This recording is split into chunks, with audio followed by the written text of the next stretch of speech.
you just mentioned a couple of times in our first go-round of chopping up the Jonathan Taylor situation, as we call it in the media world, that it's possible that he gets traded before he comes off of PUP, or he's eligible to come off of the PUP list in week 5.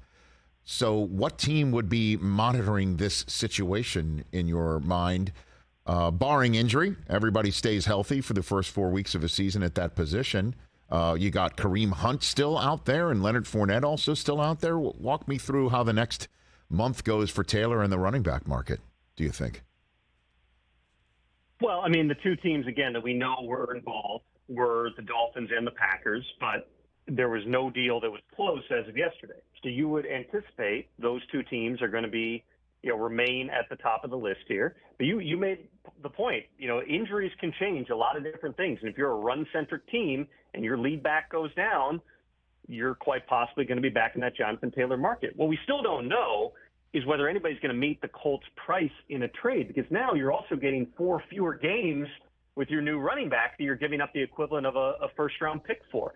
So this could go a lot of different ways. It could ramp up tomorrow. It could ramp up in a month. It could ramp up October 31st, right before the trade deadline. But if it involves a contract, that's simpler than just doing a trade. And so you would think that those things would have to be in the works prior to that. And I would think that, at some point here in those first 4 weeks of the season, we see some type of action. Whether it leads to a deal, that remains to be seen. Well, I mean, the Packers bringing Jonathan Taylor back to Wisconsin would definitely be an exciting moment for Packers fans, certainly with A.J. Dillon sitting there or an Aaron Jones sitting there. Any idea of what the compensation package was? The best thing that the Colts did get back that you can share with us, Tom? I would just say the Colts want the equivalent of a first-round pick. You can get there with multiple second-round picks. You can get there with a package of picks, which is what the 49ers did. You get there with a player and a pick, or a really good player. Nobody was close at this point to the type of compensation that the Colts would want. And, I understand completely Jonathan Taylor and his agent's stance on this. I really do. From the Colts stance, they're saying this is one of our core players. If situation were different, we would be paying him right now, but we're not. So if we are going to give this player up, we want one of your premier players, or we want picks to go get premier players as we kind of rebuild this thing. That's the contract is one thing, and that's hard enough, but getting the trade compensation in line, it all just makes this a difficult environment to get something done. But that's not to say, especially as we move forward here, Rich, too, that expectations might change as the Colts are staring down a situation where at some point, before the trade deadline, because then, at that point, you're talking about your contract potentially tolling, which Taylor, you would not think is going to allow to do, because then he's tied to the Colts even longer here. At some point, he's going to show up. At some point, you think the guy's playing football in 2023. Does the price change over time? Does Taylor's price change over time? Those are all unknowns. But, they tried to create a deadline because those generally spur action yesterday. The action did not materialize, and so we continue to wait. All right, I got more questions on that one. Did Miami and Green Bay, best to your knowledge, hit the number for Jonathan Taylor, and he and his agent were very happy with it and placed it back in Chris Ballard's lap, and he's just like, yeah, the compensation's just not even remotely close, sorry. Did that happen? These are all intertwined, Rich. And again, I would just say this. It's not as if we're done with those teams. Yes. They easily could – I shouldn't say easily because none of this is easy, but they certainly could come back to the table and make another run at it here. As far as I am aware, there is no deal in place on a trade or a contract. Certainly not on a trade. Where the contracts are and how much that's tied into getting the actual trade compensation in place, I'm going to leave that to the clubs and Taylor's agent to sort out. But nothing was close. This wasn't something where it went right down to the deadline yesterday.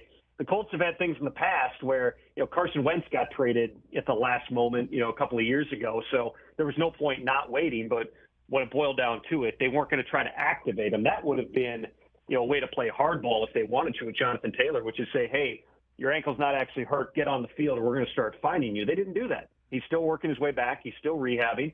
And the Colts are going to keep him on the sidelines. They now roll into the season with Anthony Richardson and, whatever combination of Deion, Jackson, and Zach Moss, and I'm blanking on the third running back Evan Hall, on the roster. the kid that they out there week 1. Evan Hall, the kid they drafted out of Northwestern. Evan Hall, right? So sorry, Evan Hall. My brain's been popping with 1,000 names. You didn't. Congratulations. You're in Zappy land. Don't worry about it. So obviously, any team can still call Chris Ballard at any point in time, but Taylor and his representative are now barred from calling anybody else. They are now in the Phantom Zone pup land right now. Correct? That's the case? I can't say definitively that that's the case. Okay. Because the trade demand stands. Yesterday that was the deadline that the Colts had set, but the deadline also passed without something getting done here. And regardless, you always know, Rich, too, that those conversations generally are going to take place behind the scenes even more than they do up front. It's no secret that Jonathan Taylor can be had. It's just going to cost a lot to get him. I understand. Deadlines, obviously, when set by teams, it's not something that's collectively bargained, so this could still hit. And then just, I guess, the last thing here is, was the compensation not worthy enough for the Colts to make a move because Jonathan Taylor is, in fact, not 100%? If he was 100% right now and ready to roll like the Jonathan Taylor we've come to know and adore, and this was just a contractual situation, we removed the health from it, do you think that is what affected the draft compensation coming back to the Colts? I think it's everything together, Rich, but I don't think that the ankle is the biggest factor here. It is the trade compensation. It is the contract. It's the reality that, again, even if Jonathan Taylor went to a new team, I don't know if he would have been ready to roll week 1 because he hasn't practiced football coming off of ankle surgery. It's just another unknown in this process. So we'll see, we will see where things go here. Catch the Rich Eisen Show every single day on the Roku channel, 12 to 3 Eastern, for free.